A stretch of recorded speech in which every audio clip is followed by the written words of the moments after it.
క్రీస్తునందు ప్రియమైనటువంటి సహోదరి సహోదరులారా, మన ప్రభువును రక్షకుడైన యేసుక్రీస్తు నామం పేరుతో మీకు వందనములు తెలియజేస్తున్నాను. ఈ ఉదయకాల సమయంలో ప్రతిదినం దేవునితో అనే ఈ కార్యక్రమం ద్వారా ప్రతిరోజు కూడా మనం దేవుని సన్నిధిలో కొన్ని నిమిషాలు గడుపుతూ ఉన్నాం. అలాగే ఈరోజు కూడా మనం దేవుని సన్నిధిలో కొన్ని నిమిషాలు గడుపుదాం. ప్రియమైనటువంటి దేవుని ప్రజలారా, పరిశుద్ధ గ్రంథంలో నుండి మొదటి తెస్సలోనిక పత్రిక 3వ అధ్యాయము 7వ వచనం ఒకసారి చదువుకుందాం.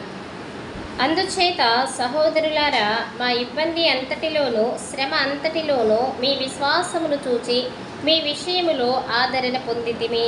ప్రియమైనటువంటి దేవుని ప్రజలారా, ఈనాడు అనేక మంది మనుషులను కానీ మనం చూసినట్లయితే వాళ్ళు చెప్పేటువంటిది ఒకటే, మేము దేవుని నమ్ముకున్నాం కానీ మాకు అనేక శ్రమలు వచ్చాయి. అంతకుముందు మేము బాగానే ఉన్నాం కానీ ఇప్పుడే మాకు అనేక సమస్యలు వచ్చేస్తూ ఉన్నాయి. దేవుని నమ్ముకోకపోయినా బాగుండేది అని చెప్పేసి అనుకుంటూ ఉంటున్నారు. కానీ ప్రియులారా, అది కరెక్ట్ అయినటువంటి విషయం కాదు.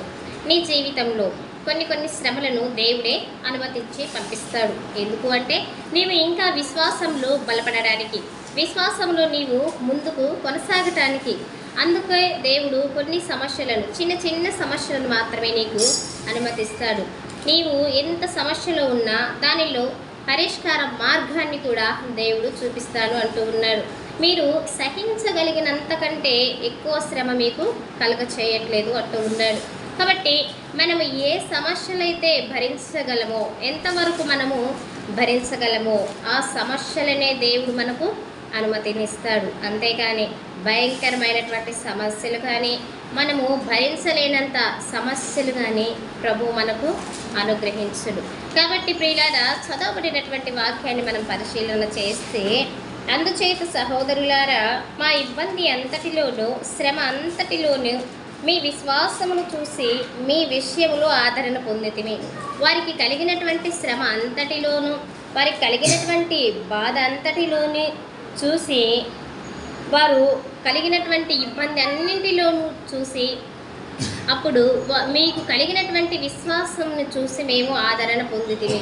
ఒక మనిషి తాను అనుభవించేటువంటి సమస్యలన్నింటినీ కూడా బాధతో అనుభవిస్తూ ఉంటాడు. అయితే ఎదుటి వారిని కొంతమందిని చూసినప్పుడు, వారి యొక్క విశ్వాసాన్ని చూసినప్పుడు ఈ మనుషులకు ఆదరణ, నెమ్మది కలుగుతూ ఉంటుంది.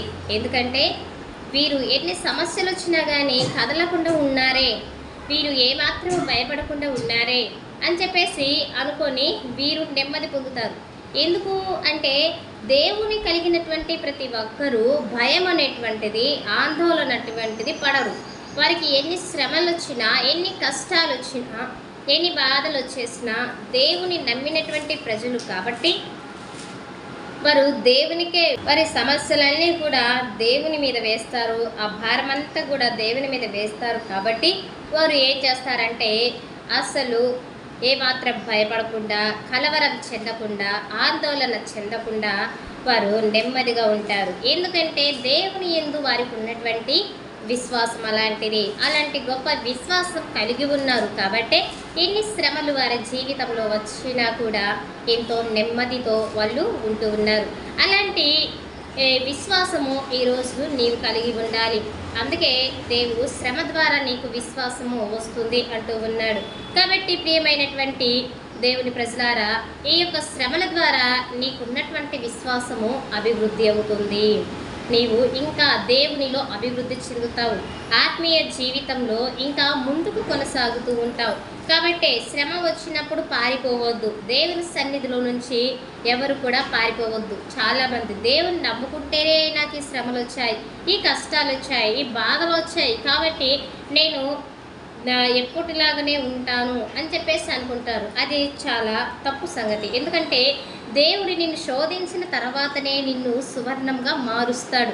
కాబట్టి ప్రియమైనటువంటి దేవుని ప్రజలారా, నీవు కలిగి ఉన్నటువంటి విశ్వాసం కంటే ఇంకా ఎక్కువ విశ్వాసంగా దేవునిలో ముందుకు సాగాలని దేవుడు నీకు ఈ సమస్యలను అనుమతిస్తూ ఉన్నాడు, ఈ శ్రమలను అనుమతిస్తూ ఉన్నాడు. కాబట్టి ప్రియమైనటువంటి దేవుని ప్రజలారా, నీ జీవితంలో వచ్చేటువంటి ప్రతి సమస్యకు నీవు భయపడక దేవుని యందు నువ్వు విశ్వాసంతో ఉన్నట్లయితే దేవుడు నీ ప్రతి సమస్యను తీసివేసి నేను ఇంకా విశ్వాసంలో ముందుకు నడుపుతాడని నేను మీకు ప్రభు పేరిట తెలియజేస్తూ ఉన్నాడు. ప్రార్థన చేసుకుందాం. పరిశుద్ధుడైన తండ్రి, నీకు వందనాలు, స్తోత్రాలు చెల్లిస్తున్నాను దేవా. మరి ఈ యొక్క ఉదయకాల సమయంలో మీరు మాతో మాట్లాడినందుకై మీకు వందనాలు చెల్లిస్తూ ఉన్నాం దేవా. ప్రార్థనలకు ఇచ్చండి, సహాయం చేయండి ప్రభువా. ఎంతమంది అయితే నాయన విశ్వాసం లేకుండా ఉన్నారు, ప్రతి ఒక్కరికి నాయన విశ్వాసంలో ముందుకు కొనసాగటానికి మీరు సహాయం చేయమని యేసయ్య నామమున అడుగుచున్నాను తండ్రి. ఆమేన్.